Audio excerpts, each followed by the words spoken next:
This is Beyond the Barracks, a podcast about the many and varied journeys of Australia's ex-service men, women and their families, brought to you by RSL Victoria.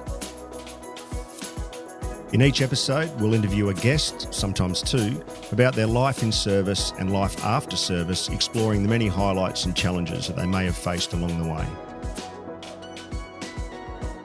Beyond the Barracks is a podcast for veterans and their families to tell their stories.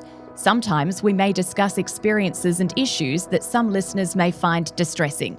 Please check the show notes for support services. We acknowledge that this podcast is being recorded on the traditional lands of the Wurundjeri Woi-wurrung people of the Kulin Nation and pay our respects to elders past, present and emerging. RSL Victoria and the Beyond the Barracks team recognises the service of Aboriginal and Torres Strait Islander peoples, just as we recognise the service of all Australians. We are proud of the contribution they have made and continue to make to the Australian Defence Force. So today we're joined by Joel and his wife Elisa Sardi. Joel served in the Australian Army for 5 years as a rifleman in 7 RAR unfortunately, following his deployment in Afghanistan, had a life-changing episode that left him as a quadriplegic. So I'm really interested today in chatting to not only Joel, whose story I think everyone knows quite well, but his wife Elisa, who has been by his side, a story of enduring love and support. Yeah, it's amazing. I don't think she's really spoken very much about it before.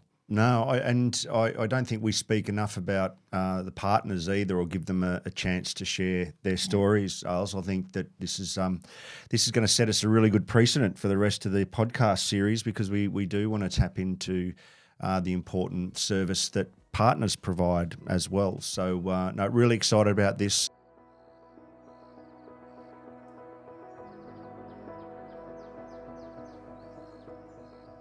Thank you both for joining us. Harry and I are very excited. What we'd like to, start with is understanding, Elisa, where this all began. Where did the love start with Joel? So Joel and I met back in 2008. We were in year 12. It was actually my friend's 18th birthday party, and she had a twin brother. Joel was friends with her brother. So we went over to her house. I mean, there's two sides to this story as well. My side and Joel's, but this one's obviously the right one. Yeah. And yeah, I guess we saw each other that night. We'd never actually met each other before. And at that party, most of us all knew each other. So it was kind of like, oh, who's this guy? And yeah, we got talking, and from then on, we went on a few dates. He kind of, he stalked me for a while. He was suddenly showing up to all my friends' parties. Just coincidence. Pure coincidence. So he and says. This is here in Melbourne? In Melbourne, yep. And you were what, teenagers, 19? Yeah, so I was 17. 17. Yeah, we were both 17 actually. In year 12. The end of year 12, yeah. August, yeah. And that's really where it started. We saw each other a bit. We went on a few dates, and yeah, that's that. The rest is history. Yeah. And you and when was the first time he showed any inkling of the military? Was it from the start, or? Yeah, I remember him mentioning pretty early on that he wanted to join. I can't remember exactly when, but he was playing footy at the time, and he did break his back early days. He had a footy injury, yeah. And it was kind of after that he was on it was almost bed rest for a couple of months, and he did mention during that time that he'd applied. And he'd been rejected because of the injury. And from then on he said, when he was good to go, he'd do it again and try again. So, yeah, pretty early on. We knew pretty early on. You were quite supportive, obviously. I mean, what was your reaction? I mean, I was young. We were young. I had no idea where this relationship was going to end up. So, I thought it'd be a good thing for him to do and a good experience. So, yeah. What were you anticipating being a military partner of a soldier? What was going through your mind?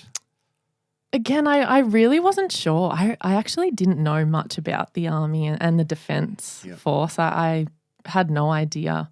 I think we were probably 18, 19, were we? Yeah. Yeah. I'd just started uni. I knew that would mean that he'd probably be living elsewhere, like interstate. And I guess at that stage, I was fine with that. We were doing our own thing anyway. I had no idea what it was going to end up like. Yeah. Yeah.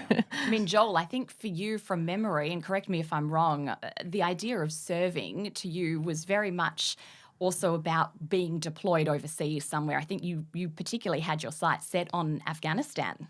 Yeah, well, when 9/11 happened, I was 10, and all the media is just flooded with content regarding that. And then you see military footage, you could say, on every form of media. And as a young boy, that was really influential. And I loved the team sport culture.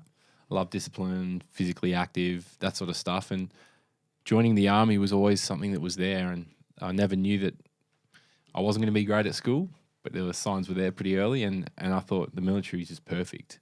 So I think it was like 17 or 18, I started looking into it properly and then joined. But yeah, the ultimate goal was to deploy. You don't see on TV people joining the army and staying in country for 6 years, and that wasn't what I wanted to do. I wanted to go overseas. And then that did eventuate. And so what effect did that have on this young relationship? Yeah, at the time, I remember Joel mentioning that he was going to Afghanistan. He was on the next trip. We were living interstate, so we were doing long distance at that stage. We were seeing each other probably every couple of weeks. Is that through the Kapuka and Singleton, or you're being posted at this stage? I was at 7 at this stage. Yeah, okay. Yeah, so he was in Adelaide, living in Adelaide, and I was still back in Melbourne, still at uni. And yeah, it was actually a weird feeling. Like I just didn't know where the relationship was going at that stage. We'd had a couple of breaks prior to that. And I just thought, do it. Like go, I'm here, I'll support you. And I guess we'll just see what happens when you get back. And it was your final year of nursing as well. Yeah, So it was. it It was was an a big important year. year. It was a big year for both of us. So I had that to focus on, which kept me busy, I guess. Yeah. So while you were studying nursing I at was, this stage. yeah. Okay. So final year, so 3 years Yeah. of study or Yep. whatever it was. Yep. Okay. And your now other half sort of upping and offing to a faraway land. Yep. Pretty intense. Yeah, it was. It was. I think it was, Joel, like even throughout the whole time he was away, he was always good at just like, putting me at ease. The times where I'd worry or be unsure about what was going on, I remember I wouldn't hear from him for a few days and I'd be like, is everything okay? But I guess in these days, like having FaceTime as well, like that always helped. Yeah. We were able to FaceTime still. It was almost like if I didn't remember that he was overseas, it was just like he was back in Adelaide. So it was easy that in that sense. Yeah. Probably quite different from what you experienced in your deployment. The first time I went overseas, it was just letters. And Danielle used to smuggle the odd bit of scotch or bourbon in through the mail as well. Yeah, so, wow. So you'd come home from patrol or something and your bed would be either full or not of letters and packages. And you always felt a bit for the guys who may be single, we were talking about that earlier. Yeah. Because you got letters from kids and schools, etc. I think it's much better for, especially for the kids and partners now, that you can have that open communication. Definitely.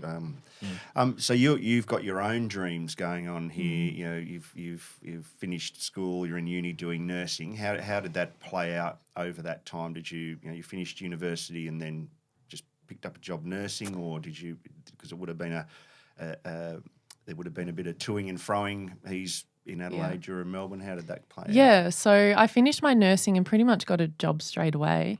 I started the following year, it was. So you were back, I'm pretty sure. I think you were back, yeah. We even were speaking about like what the next steps were really. So he was back in Adelaide. I was still in Melbourne. I was still travelling up every second weekend. He was coming down as much as he could because his family were all here, obviously. And there was never a concern around like, would we stay together? It was really difficult when you're 21 or 22 and you've got a relationship where you just see each other maybe less than that.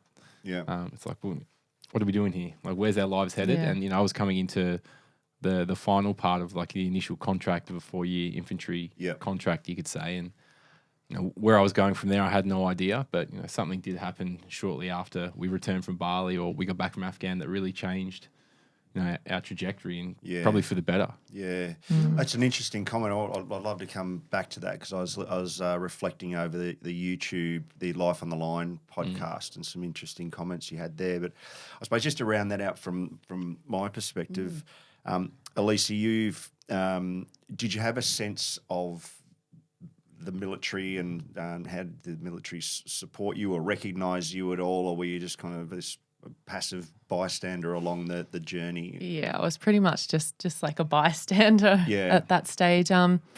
Because you're not renting, you're not. Getting, we weren't technically together, together in their eyes, really. I do remember Joel coming to me one day and we were speaking and he said, I think I'm going to stay on. Yeah.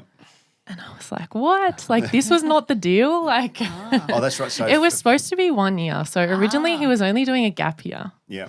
And then he decided to sign up for the 4 years. And I'm like, okay, that's fine. I was studying. Did and you then, say, okay, that's well, fine? I probably didn't. But like, I feel like I was supportive in your decision. But you weren't happy about it. I probably wasn't happy for a little while, but I got over it. But then obviously looking back, those 4 years after and when he did say he wanted to sign on, I got it. I understood, like, it was a career for him and he really enjoyed it and he'd made the most amazing group of friends and mates, like, for life. And, that was really special to see. So as much as I thought, here we go, like, what I just was worried about our future. I thought, I don't really want to leave Melbourne. I've got all my friends and family here. Yeah. And I guess the decision was really just up in the air. We didn't really come to an agreement.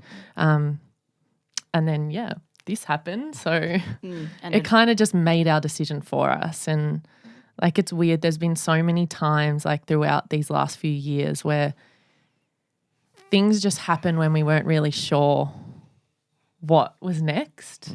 I guess it's, we were meant to be. Force your hand to marry me. It's a really important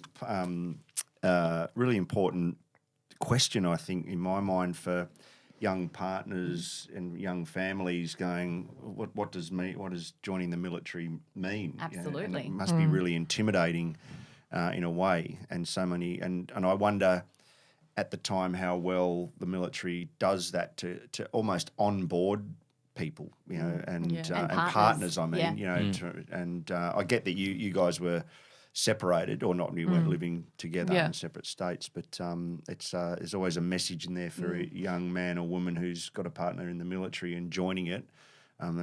Maybe we could do something better in that. And to me, I think what I've sort of just learnt in this little chat is the fact that the military doesn't necessarily just recognise a girlfriend or a boyfriend. It's got to be more than that before they kind of take you on as part of that military community. Would that be a fair thing to say? Totally. Even like another example of that is after Joel had his accident, like the army were helping and doing a lot for him. I was not recognised in any of that.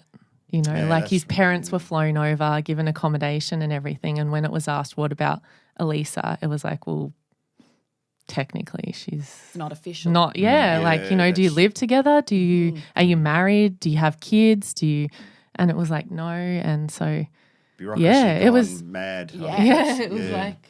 Well, that I guess also will lay into, where your support systems came from. I mean, obviously it sounds like Joel was very well connected through the military connections, other ESOs, ex-service organisations that stepped in, family support. Where did your supports come from? Firstly, during his time in Afghanistan and then following on from the accident, the life-changing accident. Yeah, so my family have been like incredible, like from the very always. But in particular, like during all of this, they have always been there for me. My mum, my dad, my brother, my aunties, uncles, cousins, grandparents, everyone has just been amazing. All of Joel's family, Joel's parents and brother. if it wasn't for them, there's no way I could have gotten through it all. You know, like when others didn't step up, they were there. Yeah. And that's not to say people didn't step up. It's, you know, we needed a lot of support. Yeah. What Elisa did. It was probably not the right word then, but No, I like know what you're saying though. But you know, we needed help from every angle. You know, from a material point of view, from a support network as well. Because you know, I had a younger brother as well who needed help. You know, Elisa needed help in her own ways, and not being recognised formally by de facto. Yeah. And she fell through the cracks in some way. But you know, with Elisa's family during the time me being in hospital, they were incredible. They would come see me all the time. You know, they haven't wavered ever in their support for us. And, you know, my family are the same. But supporting the families of the one that served is so important. Yeah. Because they're the ones who I lean on most, or people that serve lean on most, you know, their loved ones, their partner. So if they're not doing it right, like... Well, if there's one thing I hope we can do, Ailes, is we can, Beyond the Barracks, can move the needle a bit on that discussion, looking after partners. We're both pretty passionate about that. Yep. And I think that starts, you know, if you're going to support an individual holistically, that starts with relationships, no matter what form they take, I think. I don't think anyone in the military doesn't want to do it. It's just this big green machine that kind of needs a tick box to move and make a decision. And where do you draw the line as to you know who you can reach out to support? You need lived experience. You need people who have been through the process, have had good and bad experiences. That want to give back to the organisation or the group that supported them, or perhaps could have been better. Lived experience is the most important part when you're consulting to get a better experience for people in the future. Of course. So it's well known, pretty well known, your accident, as you referred to it, Elisa. Do you want to just bring us back to that point maybe, and just give us an overview for the people who might not have the understanding, and then you kind of move from there? Yeah, so it was a Saturday night in 2014, 31st of August. I was in Adelaide because I was his 7RARist posted there, and I went out with my mates who I played football with in the civvy team, and I don't recall much of the day or the night, to be honest, but when I did have my accident, what happened was I'd fallen off a staircase. It was a 3-metre fall onto my back, and when I did, I shattered my C5 vertebrae, which pushed into my spinal cord, which is why I'm a C5 quadriplegic. And from there, I guess that's when my injury really took over and controlled the first 12 months, 18 months of our lives. Now we control it, but that was where, the accident happened. I can only imagine, trying to put myself in that scene at the time, the chaos, the panic that ensued when that accident happened. At what point, Elisa, were you made aware of what happened and what the prognosis was? Can you remember that at all? Yeah, I do. I had been at a friend's birthday party that night. It was a Saturday night, as Joel said. And I remember I got home probably around midnight. I'd been speaking to Joel throughout the night, and he mentioned that he was heading out with his mates, which was pretty standard for the Saturday night. I remember actually getting a Snapchat. At the time, Snapchat was the thing. And I remember getting a Snapchat at about midnight before I went to bed, and it was a picture of Joel and his best mate. And they were at the venue. You know, Joel had his glasses on, which ended up being a funny story after his accident. And they just sent a photo of themselves together, just smiling. And if you don't know, Snapchat, after 5 or 10 seconds, the photo disappears. But for some reason, I screenshotted that photo that night. And then it was probably I went to bed. I spoke to Joel. He was like, yep, I'm out. Everything's good. And at about 1:30, 2 a.m., I got a call. I was asleep, and it was a no number, just a private number. And I didn't answer it. I just, didn't.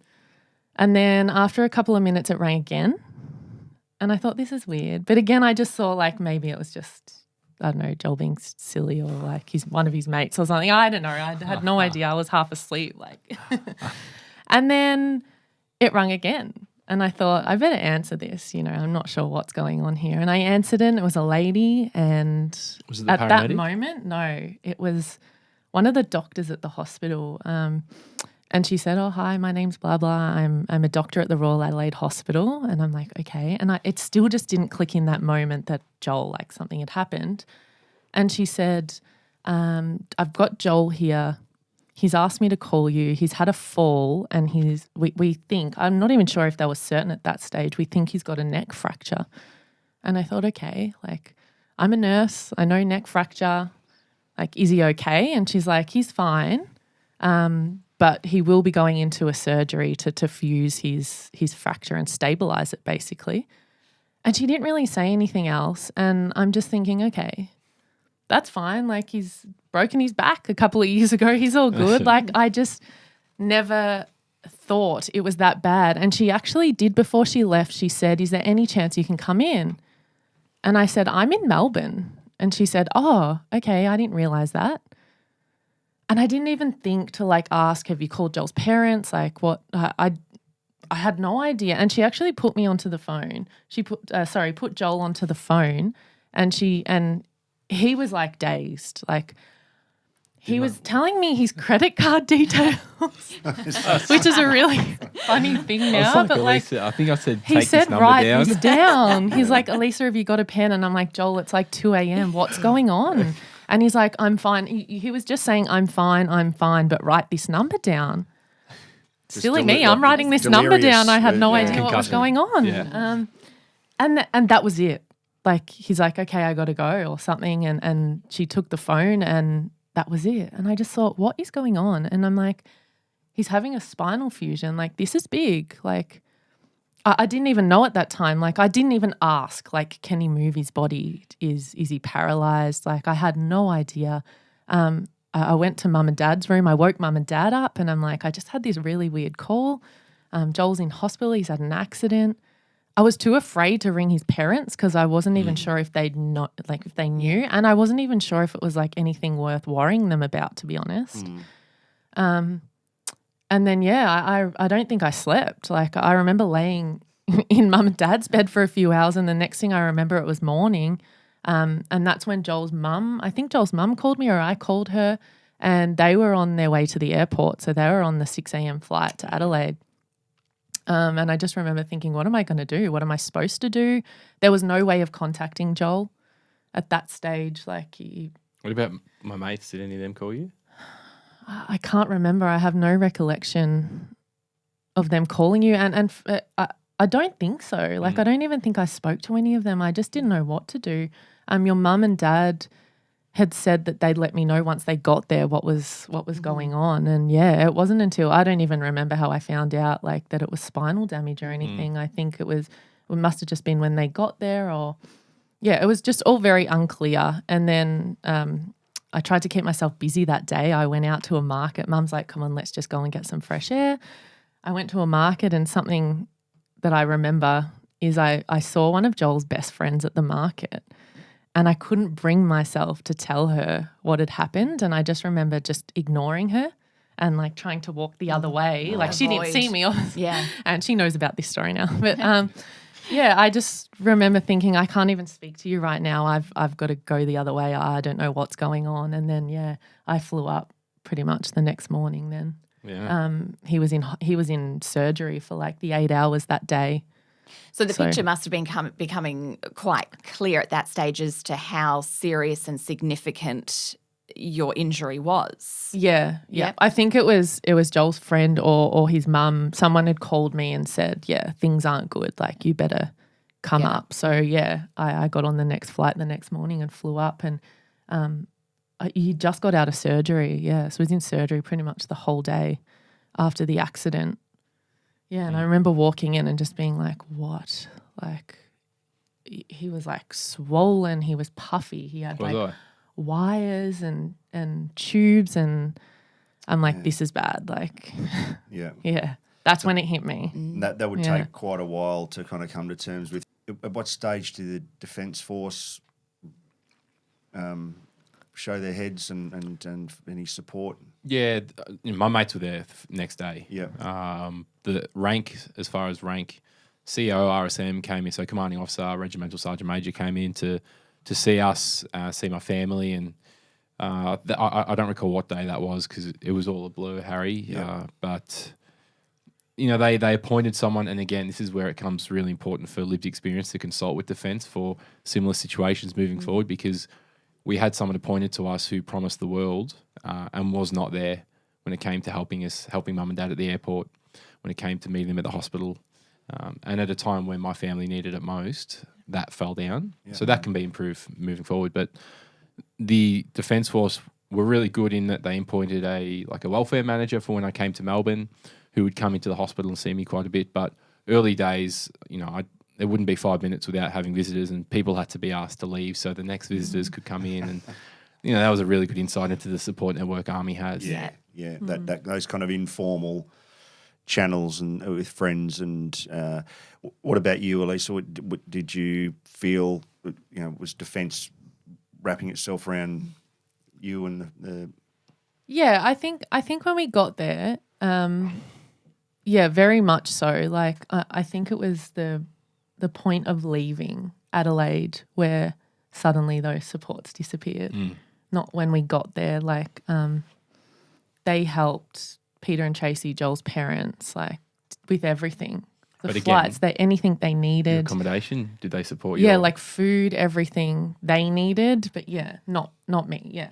Yeah. So when I'm laying there in bed thinking what the hell's happening with everything, I'm worried about my family who have flown over, and I'm worried about Elisa. And I later hear that she was just thrown into a room last minute and having to share a shower in like prison cell type showers because they couldn't accommodate her, and not in a prison. I want to make that clear. Yeah, but they were pretty substandard. And pretty again, basic.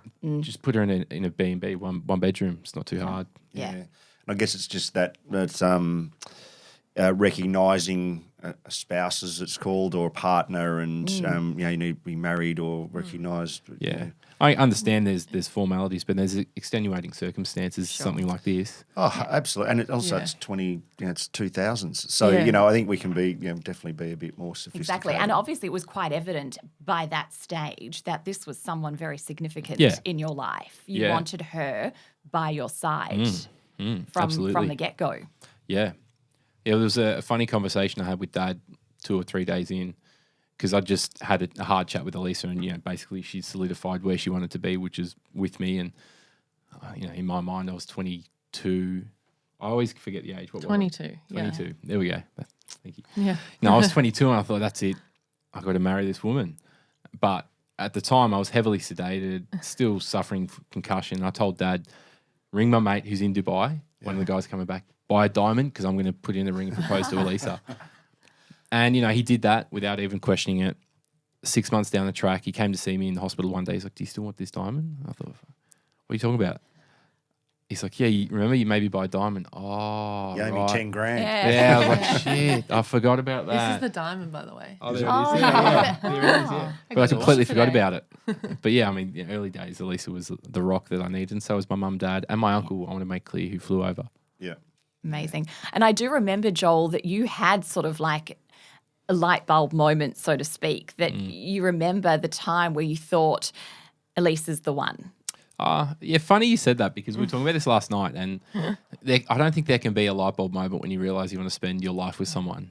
It just moments in time, specific events that happen, and when we eventually, we can get to it in a second, but when we went and lived in America for rehab, we'd identified, like, we'd been through some really rough times together, and Elisa was always there to support me, and I was too, where I could support Elisa. And I guess that's the true definition of a relationship and love, when you can love someone when they're sick and need the most, but then also love them when they're having a great time. And we did both. And Elisa does that for me still.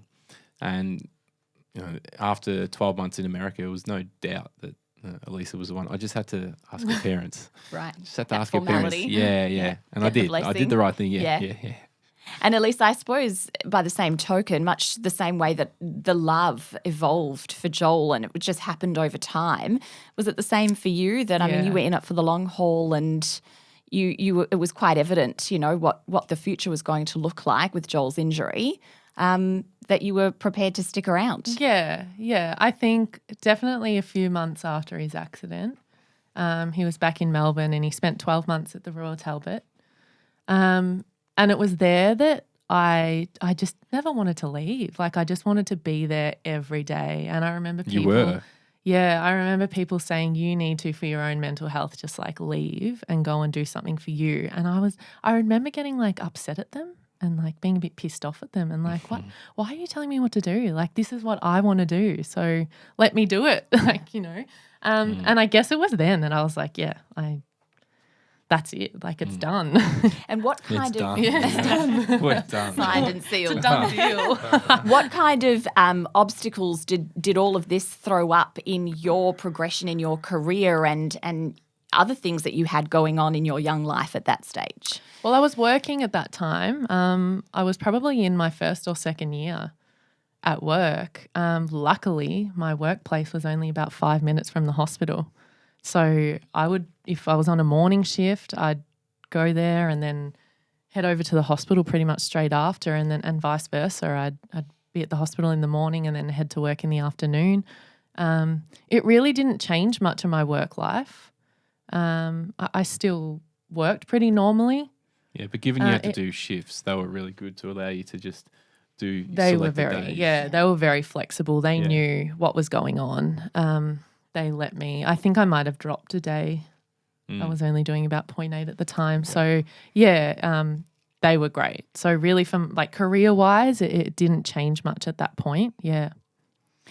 And at this stage, I suppose also you could see the impact of the mateship that Joel probably had come across in his service time and how that was weighing into his life and his recovery and your world, becoming part of your world. Yeah, I definitely, after his accident, realised that, you know, he'd definitely made mates for life. Like his friends, there was not a day at the hospital in the 12 months that there was not someone there, like, and in particular, those army mates, like they would fly down, his best mates would fly down every few weeks. They'd take it in turns. There was even a little unit at the hospital that you could go and stay in if you had someone come down. And I reckon of the 12 months, we had it for like 6 months. Yeah.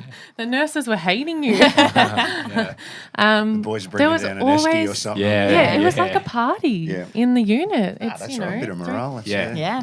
And I think even just the nurses were just so surprised. I remember them always saying that of all the patients we've ever had through here, no one has had this many visitors. Like, they would kick people out. They would put rules on like not visitors welcome patrol. sign. Always. He didn't. And another little thing, he never ate a meal at the Royal Talbot, like one of their meals, because every single night, whether it was Tracy, Joel's mum, going back home or Auntie preparing Elba. something the night before, Yeah, bringing it in right. for dinner, not just for us, but for the 10 people that were there also visiting Wow. when it Amazing. happened to be dinner time. Like, there was always someone bringing dinner in. Like, it was that's incredible. amazing. Like, the support was like unbelievable. We'll never be able to thank people Speaks volumes. enough for that. Yeah. Yeah. Hey, tell me about the States. You did your rehab. How long were you there for, and what was the nature? You know, why you go there? Yeah, when I had my injury, rehab was few and far between in regards to quality places, but there was a place called Project Walk at the time. It doesn't exist now, but back then it was the world's best practice for paralysis recovery. Yep. And we were told about it early days in the hospital, but we pushed it to the side. But after we got out of hospital, started having a couple of fundraisers, and that was our goal, to get to Southern California and San Diego Right. at Project Walk. Yep. And so we went there for, I think it was 6 weeks the first time, and then just on a year the next time. But in the 6 weeks that we were there in the first time, there was no rehab done in the chair. Everything was dynamic, and it wasn't about getting you walking again. It wasn't about getting you to where you once were. It was about getting you to your optimal capacity in regards to being a quad. Yeah. And then also internally, finding the purpose and the identity inside, because the way Americans look at people in wheelchairs, they just look at someone.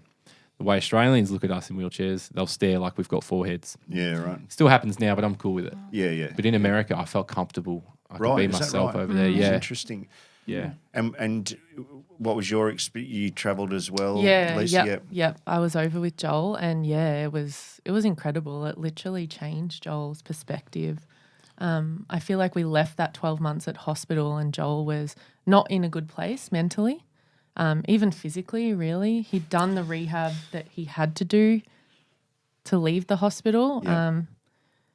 But it was what's next? Like, what is this life now? You know, it looked pretty grim. It really did. Like you know, are we ever going to be able to have kids? Like, can we travel? Can we even travel? Like, just even doing the research to find out whether Joel could actually fly. Like,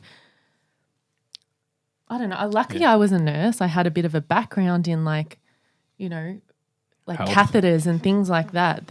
You know, if I wasn't, there's no way Joel could have gone to America, because if something had happened, I would have had to educate myself and teach myself all this, because it was only him and I. Yeah. I was going to say, because how much did your nursing background then play into Joel's recovery? And it helped. It helped a lot. Like, even just with that catheters, like he would have had to go back into hospital to have catheter changes every, like, I don't even remember how often now, but like, they allowed us to do that at home because I was qualified in doing that. So just those little things, the knowledge of, like, you know, pressure sores and all those little things that could have been catastrophic, but having the knowledge and how to prevent it without having to go out and do education and How good's she doing? First time she's ever shared this story, by the way. So good. It's amazing. And you know what? I'm sitting here, especially after that last bite. I think it's starting to make sense why you said on the YouTube, you know, that you feel lucky and blessed. And when I hear you talking, Elisa, about, you know, family support and friends support and all the rest of it, and then you to be a nurse and obviously got a massive caring gene in your DNA. You know, I can see where you're coming from, because it's very hard for me to sit here and go, I can't imagine what it's like. But to hear you say, but I'm so grateful is such a powerful thing to hear, and I really get it now. Yeah, you know, the thing that gets people out of trauma is the support, and as bad as it can be, like that. This incident for me was the best thing that happened to me in my life. Yeah, you've said that before, and it still kind of blows my mind a little. Like, I'm still computing that a little, but and you can't appreciate it till you've sort of been in there. And that's fine. You've mentioned, you know, obviously hard times and times that you've had to work through. I imagine in the States there would have been psychological counselling and those types of things as part of it, maybe. But what I'm interested in is, and I'd like to hear about that from both of you individually, but I'm also interested in as a couple, you know, when you do go through the hard times. I mean, every couple has a hard time. I can only imagine there's additional stresses on that, of course. If I could put it like, do you have advice for people to say, you know, these are the things we did, this is how we moved through these? I think we really just worked together. Like, if Joel was having a bad day, and there was lots of them in America as well, wasn't there, really? It was. Like, we only had each other there. You know, we spoke to our parents and our families and friends and everything, but we only had each other. And I guess I just thought that on those bad days, like, even if I was feeling crappy or whatever, I just had to step up for that day, because if I also was crappy and down and whatever, I knew that it would just make him fall apart even more. So, and Joel did the same, because I had my days in America where I, just wanted to go home, really. Like, it got hard. It did get hard. But we've been able to just read each other like that. It's not really anything I don't know, it just works. Yeah, listening. I mean, we work on it, but... Yeah, but listening, you know, I've learnt so much from Elisa, from what she's taught me, and vice versa. And when it comes to the times where things are really shit, we sort of reflect on those. And there was one day we had a really big argument in Carlsbad at the places we were staying, and I said, fuck this, I'm going out for a walk, call it a walk, whatever. And I was so angry. We're probably disagreeing over something so stupid, but it was cabin fever at some point. It And was just us. I went down the hill to this little car park lot we're in, and being a quad, I can't push up hills. And I was like, well, the stubborn one in me says, just cop it, just sit there. So I think I sat there for an hour thinking, I need Elisa to come and get me. How do I bring myself to call her, Elisa? I'm just down the road. Can you come and get me? And I'm still shitty, but I can come and get me. Yeah. Yeah, but we've had so many of those situations, not the disagreements as such, but where we've lent on each other when we needed it most, and in America especially. Yeah. First time we were away from our family for 12 months with the injury. Yep. You touched on briefly there, Joel, the idea that you've had some lessons that you've learnt from Elisa. Can you elaborate on that and vice versa? What have you learnt from each other through all of this? This is a hard question because, I feel like we probably have learnt a lot without even realising. Like, I think just the strength that Joel shows, like, mentally has been able to help me mentally as well. Like, knowing that he is okay and that he pushes, it helps me keep going. That's probably the biggest thing for me. Yeah. I think Elisa's calm nature, so early days, being a young, immature male, very reactive, not thinking about what I would say or do. And I would sit back and watch Elisa if there was a disagreement between others or if there was something happening that probably wasn't too nice. Elisa just wouldn't respond, and she'd just sit back and take it in and still behave really maturely and diplomatically. And I never did back then, but I've sort of learnt from Elisa that first thing to do is step back, think about it, and then react. That's something I've learnt like early days from Elisa when there's conflict around us, and she just take a step back, take Calm it in, calm and measured. It's a good lesson to know. Yeah. What I'm curious as well, Joel. I mean, you've obviously very much shaped your future around your injury. You educate others, you speak to others, and that I know was out of your comfort zone, I think, from the beginning. And you've pushed through it all, and you forged a career out of this. You've also spoken very openly about some of the interesting challenges you've come across as a result of this injury, from catheters to bowel accidents, those sorts of things. Elisa, how is that? How have you felt implicated in all of that, to have all of that out in the open, such intimate details? So that to me, like Joel, that is Joel's therapy. That is what, that's how he keeps going and he gets through what he does. I think in the beginning he was very closed about all this stuff, didn't really want to speak publicly about anything for the fear of, probably putting too much out there or just judgment. Judgment, but I think he's learnt that that's his way of dealing with it. And I see how much happier he is when he puts himself out there like that, and he can talk about it openly and freely without that judgment. It's helped. It's helped us both. Yeah. Yeah. Yeah. Just normalizing it, Yeah. Just like you talk about, there's no toilet paper. Yeah. Well, guess what? I got to use a catheter to go to the toilet. Yeah. And the first time we flew to America, we both learnt about what happens when you put an incontinent male or a person on an aircraft that's pressurized. Oh. Yeah. So Is that right? Yeah. Okay. I didn't. Well, now we've learned how somewhere to over the Pacific not Ocean. let that happen. Right, But Somewhere over the Pacific Ocean, I shit my pants. Yeah.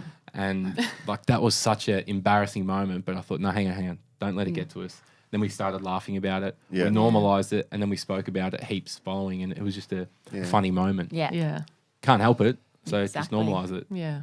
You did have some assistance from ex-service organisations, and how much did that include the family unit or continues to include? You've now got kids. What does that look like from the veteran and the family perspective from an ESO? I guess the first introduction to an ESO was when I was in hospital still in the Talbot, and this bloke came up to me along with people from the sub-branch RSL Greensborough, and this guy said to me, mate, his name was Glenn Ferrarotto. He said, mate, I'm ready to employ you when you want to start. You can work as much or as little as you want. And he'll probably say I never worked in the 6 years I worked for him. But, he came and said, look, don't worry, I got you. When you get out, I've got you. Greensboro RSL, along with Anzac House, Jeff Jackson stood up and came to my family and said, we're going to help you. And, to get home, my house needed to be renovated to be made accessible. And that's a pretty big cost and something that I didn't want my mum and dad to do, because I said, if you're going to have to pay for it, I'm not letting you do that. I'll go elsewhere. I don't know what elsewhere was, but I just didn't want them to foot the bill. And RSL stepped in, community support. But, when they did, they paid for the renovations. They paid for our place so I could move home into a place that was accessible and I had quality of life. And then they continued to support us through my rehabilitation. They paid for some of the rehab both here in Australia and America. They paid for Elisa and I flights. They paid for our first trip. Yeah.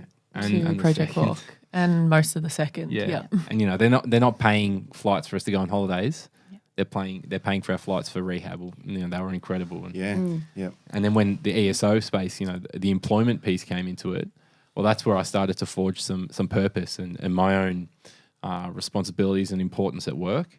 And for what Glenn did for me in 6 years, I can't thank him enough. But the ESO piece was really important as well.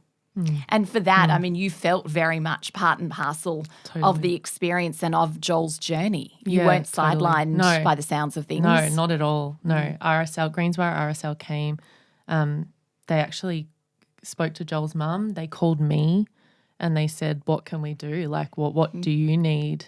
They were there from the very beginning, always have been, still are. Yeah. Still check on us. What do we need? Is there anything they can do? And now for our family. But yeah, they are the reason our life headed in this direction. Yeah. Them totally. Yeah, the proof is there in that if you look at people I was in the hospital with now or who are there now, they have the same injury, that don't have the same support network. Their life hasn't taken the same path that mine has. And I'm where I am, not because of me individually, but because of the people around us and me and the organisations that supported us, and RSL, Anzac House, and now Melbourne Legacy. Yeah, they've got a massive part to play in it. Without them, this wouldn't happen. Great to hear. Things could have been so different. Yeah, absolutely. Yeah, absolutely. Wow, fascinating. And that was purely just them reading about us in the paper as well. Like The guys from Greensboro RSL just read something and, just called. They said, we just got your number. I don't even know how they got our number, but just called and, They came to our engagement party. Yeah. Nice. Yeah. They're like family. They are family. Yeah. Extended family. Yeah. And so then, you got married. As it turns out, congratulations. Today's your wedding anniversary. It is. What one is it? What? Our fifth today. Okay, that's milestone. good. Yeah, that's a That is milestone. That's a thing. Yeah. Well, happy anniversary. Sorry. There you go. Doing the podcast together. Yeah. And then tell us about the kids coming along. How did that all happen? Yeah. Was that a discussion? You both wanted children in your future? Yeah, we both had talked about kids. We both wanted kids. After we got married, it was probably the year after that we knew we would have to go through IVF to have children. So we spoke about maybe just getting things started. We weren't even sure of the process. We had no idea. We went to a few info sessions that they told us to go to. I remember sitting there thinking we're the only young ones in here as well. That was really weird. At the time, really? I just thought, we were, weren't we? By far. And it was really just okay. Yeah, and I didn't know what to think, But why were the only young ones there?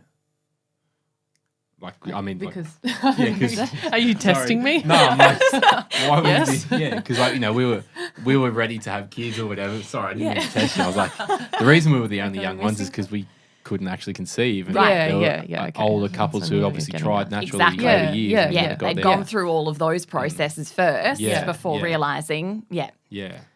So we decided to do it. I think started in the December. I think it was that year that we went. February we had our first embryo transfer. And, it worked the first time. First we were really time. fortunate. Yeah. Yeah. So we have 4 embryos. The first one worked. That's Esme.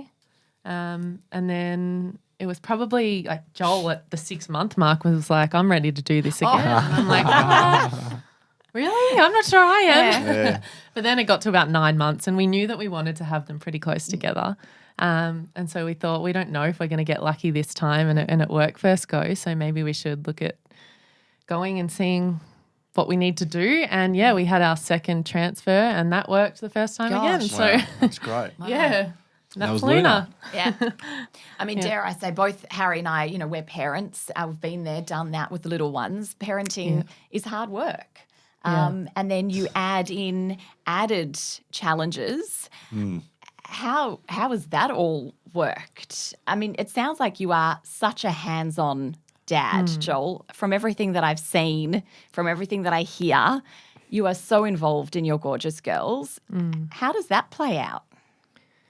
Yeah, we didn't really know. When we decided to have kids, we just thought, like, we've got no idea. Like, no one knows, I guess, when they have kids. No But then manual. we had this added, like, I guess my concern was that Joel, like, it might put Joel in a bad place knowing the things that he can't physically do for the kids. So I was a bit worried about that when Esme was born. And I just think, that we spoke about it, but you don't really know until you go through it, like what you need, what you can do, what you can't do. And there were definitely things that affected Joel. He can't bath the girls. He can't change their nappies. He can't dress them. All those little things that Take the good with the bad. Yeah. But at the time when it's your first child, you're like, that was hard. And it was hard for me to see. And I feel like I so often just like tried to play it down. Like, it's fine. It's fine. Don't worry. But like, it was hurting me inside obviously as well. But I just didn't want to show that. I just, he didn't need that as well. Yeah. But again, like Elisa was amazing at reading the room there and seeing that I needed her to at least show empathy or sympathy for me and say, I'm sorry that it hurts. I can't do anything for you, but I'm here for you. Yeah. Because that's all I needed to hear. Yeah. And she said that. She did that. Yeah. No. And everything he can't do, like there's 10 things that he can. Yeah. He's there's nothing more than the girls love than just jumping on his lap and going for a ride. Or Luna likes to go and watch birds and the cars and other things that other kids probably don't get to do. Yeah. Like they don't get to go for rides on their dad's lap. Yeah. Because of my injury, I can't work full time. Probably can, but I'm just taking that one there. But I don't work full time, right? Because it allows me to do rehab on another day or do my talks on another day. But then also for the same part, on that day where I'm not working, I get to hang out with Elisa and Luna and Esme. Yeah. Whether we go to a cafe, which we do regularly, or we go to a park or I watch them play in the backyard, I get to do that because I can't work because of my injury. Now, that's an amazing thing. Yeah. That's so fortunate. So such a positive way to spin it, mate. I reckon it's not Truly. spin it, to reframe it, which I've heard you. Cognitive reframing, absolutely. Yeah. So important. It's so important because I was at the barber a few weeks ago and Esme wanted to get on my lap and I couldn't pick her up and I thought, man, this sucks again, the injury coming into play. But then I thought, hang on, you're at the barber on your day off with your family. Have a look at that. That's the beauty. Yeah. And the empathy that our girls show for such a young age, the understanding. Luna, 15 months old, I say, Luna, can you please pick up my phone? She'll pick it up and she'll hand it to me. Not throw it, hand it to me so I can grab it. Yeah. Those sort of things, that's priceless. Yeah. Guys, it has been such a joy to have you both here, and thank you very Thanks, much, Elisa. Elisa, for sharing and being so candid with the story. And thank you for sharing it with us. No one's heard this before from you, so thank you. It's amazing. We're- And you've left me both. I mean, I was inspired by Joel listening and reading all the stuff, but I reckon you've inspired me more. The good humour, you can see your mates, like the way you talk and look at each other. And I want to say thank you for your service, but thank you for yours too. And I don't think that's said enough to partners. The military, no matter what level of engagement you have with it, it brings a certain kind of cachet about it, and I think you've acquitted yourself with excellence, and you deserve a good pat on the back for your service too, Elisa. Thank you. Thank you for having me on. Yeah, well done. It's been really good. Thank you. Such a enjoyed pleasure. it. Thank you. Yeah, I Good just luck love the way you two still look at each other and touch each other a little bit, and there's nothing old or stale or anything there yet. So hang on to it. Yeah, we try. Yeah, it's beautiful. Just our really grey nice. hairs. Yeah, I remember those days. Yeah, back in the day. Yeah. Love it. Thank you both. Thank Good on you. guys. Thank you. Wasn't that awesome? That was unbelievable Yep. just to hear the two of them together, Yeah. what they've been through in their relationship, and just the way they still look at each other know. and every now and again touch each other. Yeah, they look like real friends or mates. Absolutely. And made me a bit envious, because I've been married a long time, Ailes, as you know, and that kind of compassion for each other was still real standout for me. And what an unbelievable human Elisa is. I mean, the challenge is obvious for Joel and the family, but she just seems in such good spirits and so good humoured after what has been an incredible story, an incredible journey. Absolutely. And just that she's been so kind to share it with us and some very intimate details about their life and their lifestyle and how they've navigated all of that. So I think some really great takeaway messages. Yeah, and great to hear the role of RSL plays. That story's not told enough either, and it was just they couldn't have been more happier with the support that they'd got from the RSL and some of the ESOs. Very much. And the fact that it's the veteran is so important, but so is the person behind or next to that veteran. Absolutely.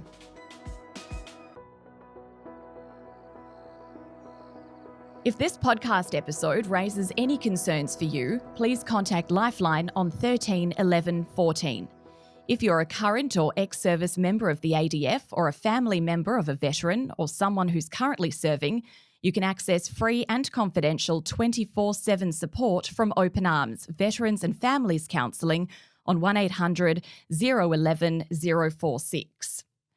Current serving members of the ADF and their families can also contact the All Hours Support Line on 1800 628 036 for confidential support. RSL Victoria is here to provide assistance and support to past and present service personnel and their families. Importantly, you don't have to be a member of the RSL to receive assistance from RSL Victoria. You only have to be a current or former member of the Australian Defence Force, our allies, or a dependent of either group. To access RSL support, you can reach out to your closest RSL sub-branch or contact RSL Victoria's Veteran Central Service on 1300 MILVET, 1300 645 838.